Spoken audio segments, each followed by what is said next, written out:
नमस्कार, स्वागत है आपका। आप देख रहे हैं हमारी खास पेशकश। मैं हूं आपके साथ सुमित झा। दरभंगा ब्लास्ट की कड़ियां जैसे जैसे खुल रही हैं, साजिश का सच सामने आ रहा है। एनआईए की पूछताछ में लश्कर ऑपरेटिव नासिर ने जो खुलासे किए हैं, उससे जांच एजेंसियां हैरान हैं। पाकिस्तान में बैठे आतंक के आकाओं ने पूरी ट्रेन को द बर्निंग बनाने की साजिश की थी, लेकिन नासिर की एक चूक ने आतंकियों के द बर्निंग ट्रेन प्लान पर पानी फेर दिया।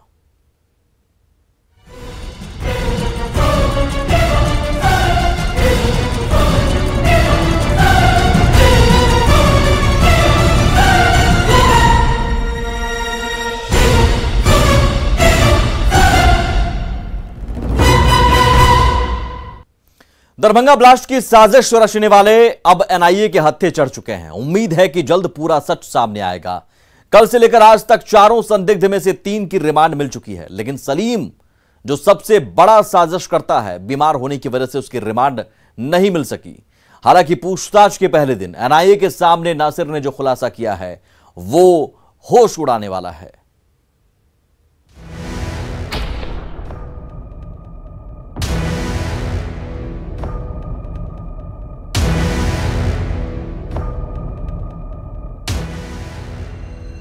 बुजुर्ग सा दिखने वाला, गमछे से चेहरा छुपाता ये शख्स कोई मामूली नहीं है, बल्कि ये वो शख्स है जिसने हजारों लोगों की जान लेने की साजिश रची थी, जिसे अंजाम तक पहुंचाने में कैराना से गिरफ्तार कफील और हैदराबाद से गिरफ्तार नासिर और इमरान ने मदद की थी। लेकिन एक चूक ने नापाक मंसूबों पर पानी फेर दिया और एनआईए के हत्थे चढ़ गए ये 4 गुनहगार। नासिर और इमरान के बाद संदिग्ध आतंकी सलीम और कफील को एनआईए कोर्ट में पेश किया गया, जहां से कफील को 6 दिनों के लिए रिमांड पर भेज दिया गया, जबकि सलीम को बीमारी की वजह से रिमांड नहीं मिल सकी। उसे फिलहाल जुडिशियल कस्टडी में जेल भेज दिया गया है। इमरान और नासिर को एनआईए ने आज से रिमांड पर ले लिया है। कफील और सलीम की पेशी आज एनआईए कोर्ट में हो गई। पेशी के दौरान एनआईए के वकील ने इन दोनों को रिमांड पर देने की मांग जो है वो न्यायाधीश के समक्ष रखा, लेकिन न्यायाधीश ने सिर्फ कफील को 6 दिनों के लिए रिमांड पे एनआईए को सुपुर्द किया। जबकि बात सलीम की करें तो सलीम जो है वो मेडिकली तौर पे अभी फिट नहीं है। इसकी वजह से जो है वो सलीम को बेऊर जेल न्यायिक हिरासत में भेज दिया गया है। नासिर से पूछताछ में जो खुलासा हुआ है वो होश उड़ाने वाला है। एनआईए के हत्थे चढ़े नासिर ने पूछताछ में ये खुलासा किया है। सिकंदराबाद दरभंगा ट्रेन में बड़े धमाके की साजिश थी। पूरे ट्रेन को उड़ाने की साजिश रची गई थी। नाइट्रिक और सल्फ्यूरिक एसिड से बम बनाया गया था। दोनों केमिकल के बीच एक पेपर रखना था। हार्डबोर्ड की वजह से दोनों केमिकल के मिलने में देर हो गई। देरी की वजह से चलती ट्रेन में ब्लास्ट नहीं हो सका। बम को काजीपेट में ब्लास्ट होना था।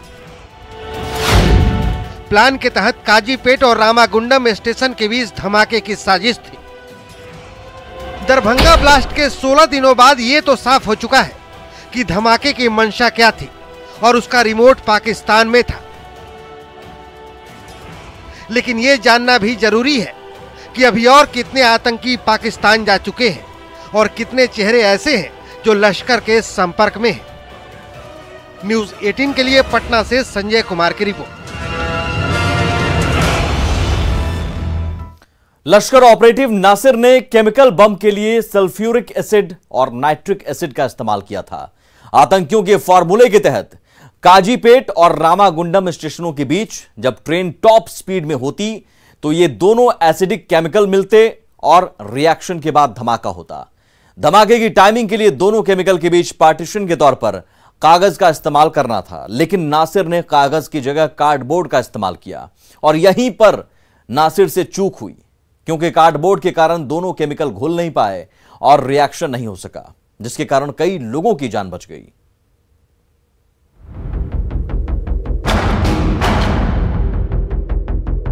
आतंकियों की साजिश थी पूरी ट्रेन को उड़ाने की। गिरफ्तार संदिग्ध आतंकी नासिर ने एनआईए की पूछताछ में ये बड़ा खुलासा किया है।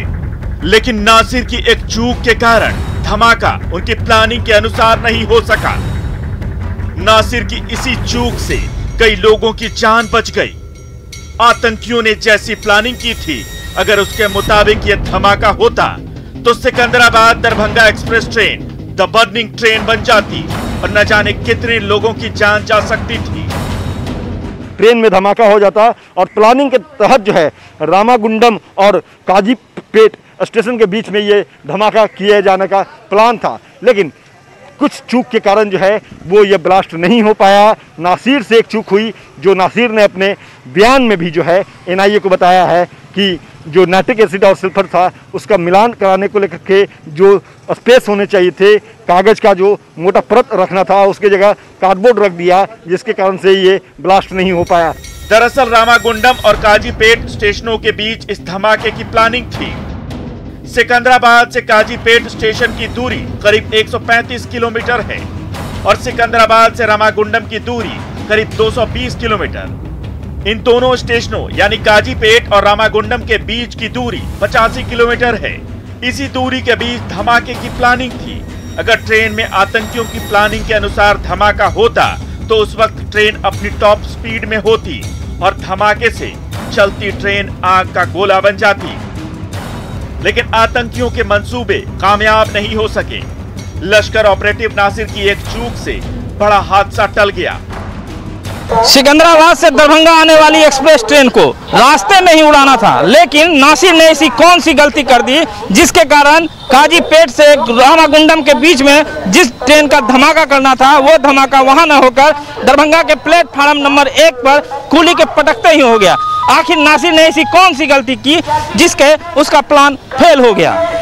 ऐसे में सवाल है कि आखिर कहां हुई नासिर से चूक। जो बम रामागुंडम से पहले फटना था वो दरभंगा जाकर क्यों फटा? आइए इसे समझते हैं। गिरफ्तारी और रिमांड पर लेने के बाद एनआईए नासिर से सख्ती से पूछताछ कर रही है ताकि आतंक की कड़ियों को एक एक कर खोला जा सके और ये समझा जा सके कि आतंकियों ने देश को दहलाने की कैसी कैसी साजिश रची है। पूछताछ में लश्कर ऑपरेटिव नासिर ने बताया है कि जो केमिकल बम उसने बनाया था उसमें कागज की जगह हार्डबोर्ड लगाया था और यही उसकी सबसे बड़ी चूक थी। प्लान के मुताबिक सिकंदराबाद से दरभंगा आने वाली ट्रेन को रास्ते में उड़ाना था और ये 2 केमिकल के मिलने के बाद ये धमाका होता।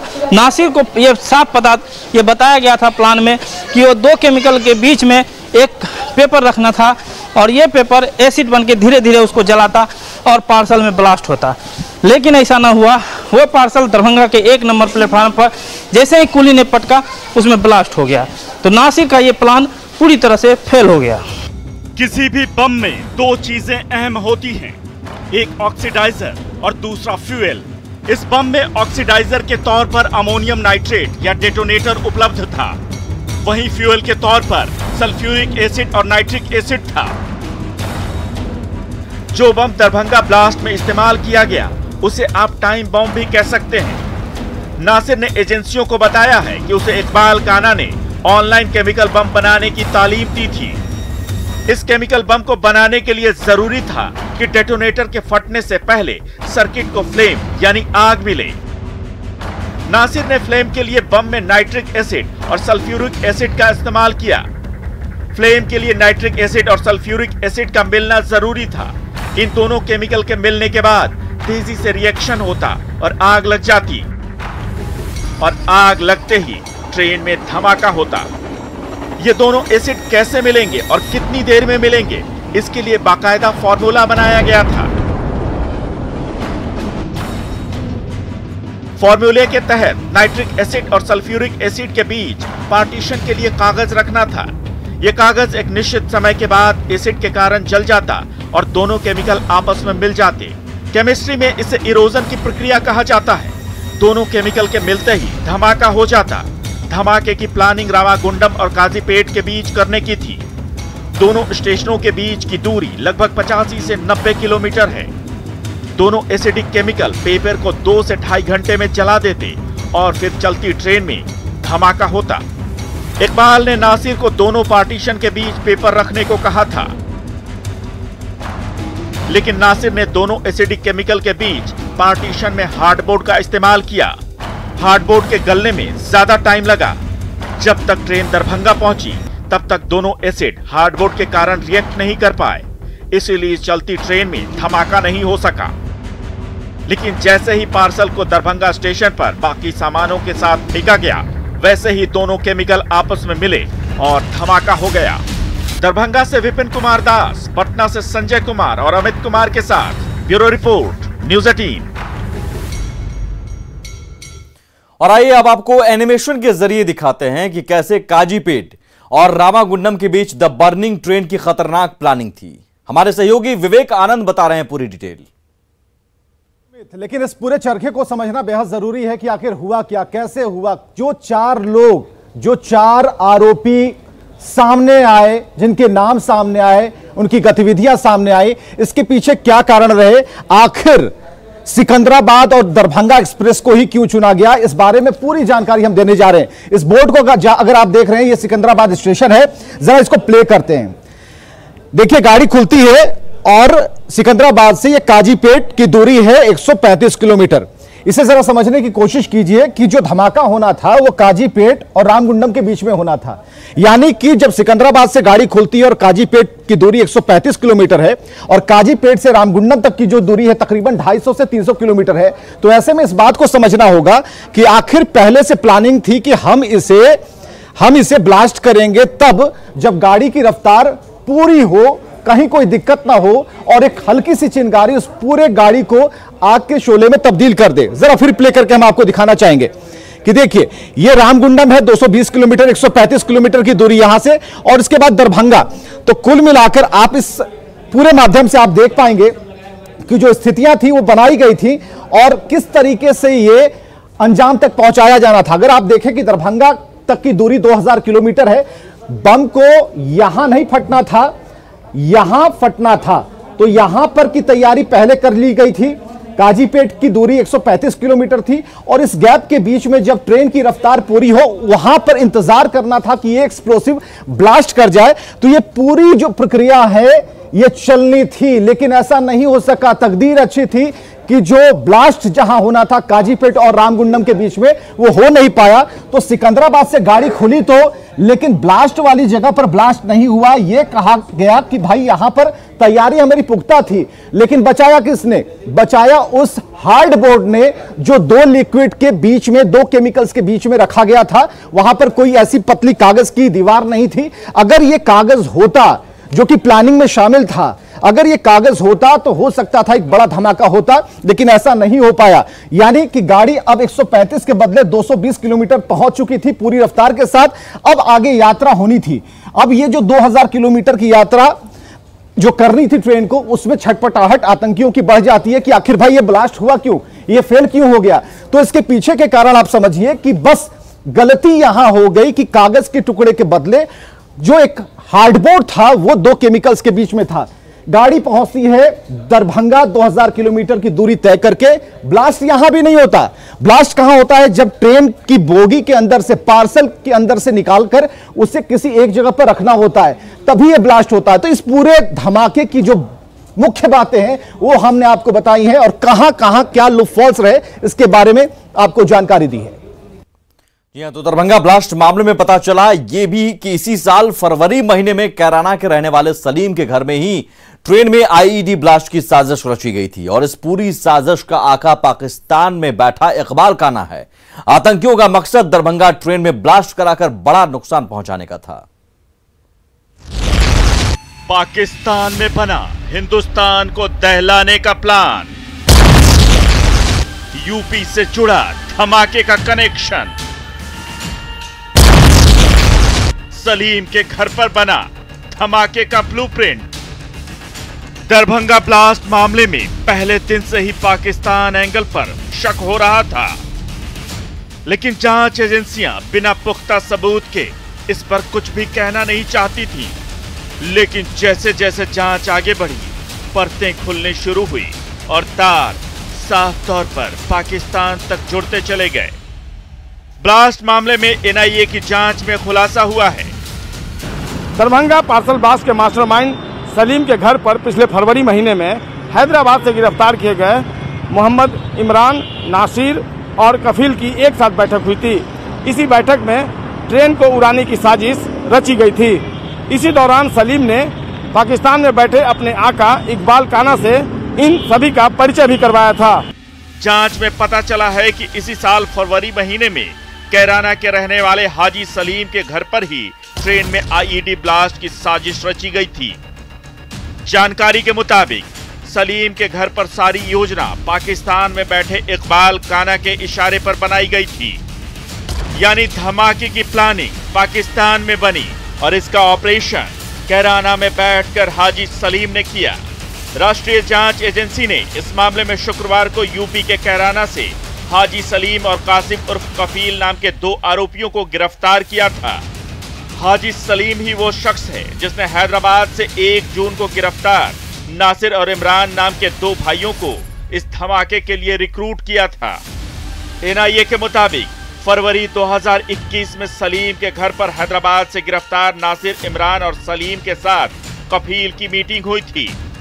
हाजी सलीम ने ये मीटिंग पाकिस्तानी हैंडलर इकबाल काना के इशारे पर बुलाई थी। इसी मीटिंग में सलीम ने ट्रेन में बम धमाके का प्लान सभी को बताया। सलीम ने ही अब तक गिरफ्तार किए जा चुके सभी आरोपियों का परिचय पाकिस्तान में बैठे इकबाल काना से भी करवाया था। प्लान के मुताबिक सिकंदराबाद से दरभंगा आने वाली ट्रेन को रास्ते में उड़ाना था और ये 2 केमिकल के मिलने के बाद ये धमाका होता। नासिर को ये साफ पता ये बताया गया था प्लान में कि वो 2 केमिकल के बीच में एक पेपर रखना था और ये पेपर एसिड बन के धीरे धीरे उसको जलाता और पार्सल में ब्लास्ट होता। उत्तर प्रदेश के शामली का रहने वाला इकबाल काना बहुत पहले पाकिस्तान चला गया था। इकबाल वहीं पाकिस्तानी खुफिया एजेंसी आईएसआई के संपर्क में आया और फिर जाली नोटों का सबसे बड़ा किंगपिन बन गया। इकबाल काना भारत में नेपाल और बांग्लादेश के जरिए जाली नोट भेजता है। वो अपने आतंकी आकाओं के साथ मिलकर पाकिस्तान से कपड़े और फलों की टोकरी में भरकर हथियारों की सप्लाई भी करवाता है। कैराना और शामली के कई लोग आज भी इकबाल काना के संपर्क में हैं। ये सभी संदिग्ध अब जांच एजेंसियों के रडार पर हैं। एनआईए के मुताबिक पाकिस्तान से इकबाल काना भारत में सलीम को पैसे भेजता था, जिसे सलीम गैरकानूनी कामों में इस्तेमाल करने के लिए चैनलाइज करता था।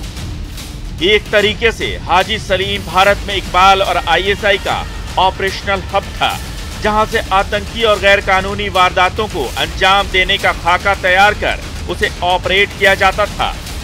इकबाल काना भारतीय एजेंसियों की नजर में वांटेड है। कहने को तो पाकिस्तान में इकबाल की ग्रोसरी शॉप है, लेकिन असल में वो आईएसआई और लश्कर-ए-तैयबा के हैंडलर के तौर पर काम करता है। एजेंसियों को यह भी जानकारी मिली है कि सलीम जब भी पाकिस्तान जाता था, तब इकबाल ही पाकिस्तान में उसके ठहरने का इंतजाम करता था। फिलहाल राष्ट्रीय जांच एजेंसी इस मामले में गिरफ्तार किए जा चुके सभी आरोपियों से पूछताछ कर रही है। दिल्ली से शंकर आनंद, पटना से संजय कुमार और अमित कुमार के साथ ब्यूरो रिपोर्ट, न्यूज़ 18। और इस खास पेशकश में आज के लिए बस इतना ही। कल फिर होंगे हाजिर, तब तक देखते रहिए न्यूज़ 18 बिहार झारखंड। नमस्कार।